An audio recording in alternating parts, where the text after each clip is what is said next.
Praise the Lord. கர்த்தர் நல்லவர், அவர் கிருபை என்றும் உள்ளது. பிரியமானவர்களே, சங்கீதம் 78ஆம் சங்கீதம் அசிரியர்கள் பாபிலோனில் இஸ்ரவேலுக்கு படையெடுக்கிறதுக்கு முன்பாகவே ஜனங்களுக்கு போதித்து பிள்ளைகளுக்கு சொன்னதுதான் இந்த 78ஆம் சங்கீதம். இதுல 20, 21 வசனத்தை நான் உங்களுக்கு வாசிக்கிறேன். இதோ அவர் கண்மலையை அடித்ததினால் தண்ணீர் புறப்பட்டு நதியாய் புரண்டு வந்தது.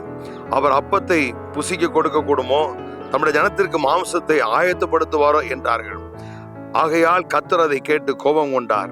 அவர்கள் தேவனை விசுவாசியாமல் அவருடைய இரட்சிப்பை நம்பாமலும் போனதினால் யாக்கோவுக்கு விரோதமாய் அக்கினி பற்றி எறிந்தது, இஸ்ரவேலுக்கு விரோதமாய் கோபம் உண்டது. எனக்கு பிரியமானவர்களே, ஆண்டவர் இஸ்ரவேல் ஜனங்களை நடத்தி கொண்டு வருகிற பொழுது இஸ்ரவேல் ஜனங்கள் எல்லாரும் கூடி ஆண்டவருக்கு விரோதமாய் முறுமுறுத்தார்கள்.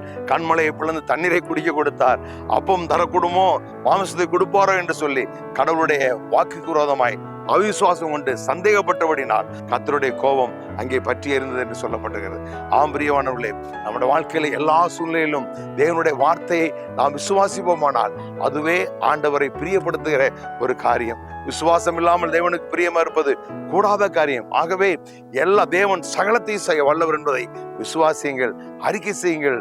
ஒரு நாளும் வார்த்தையை சந்தேகிக்காதீர்கள். கர்த்தர் தம் வாக்கு பண்ணின வாக்குத்தத்தின்படியே உங்களுக்கு செய்ய வல்லவராக இருக்கு. அவங்களுக்காக நான் ஜெபிக்கிறேன். நல்ல பிதாவே, நன்றியோடு நாங்கள் ஸ்தோத்திரிக்கிறோம். நீர் வாக்குரைத்தவர் மாறாதவர் என்பதை நாங்கள் நம்புகிறோம், ஏற்றுக்கொள்கிறோம். கர்த்தாவே, அவன் நீ சகலத்தை செய்ய வல்லவர்.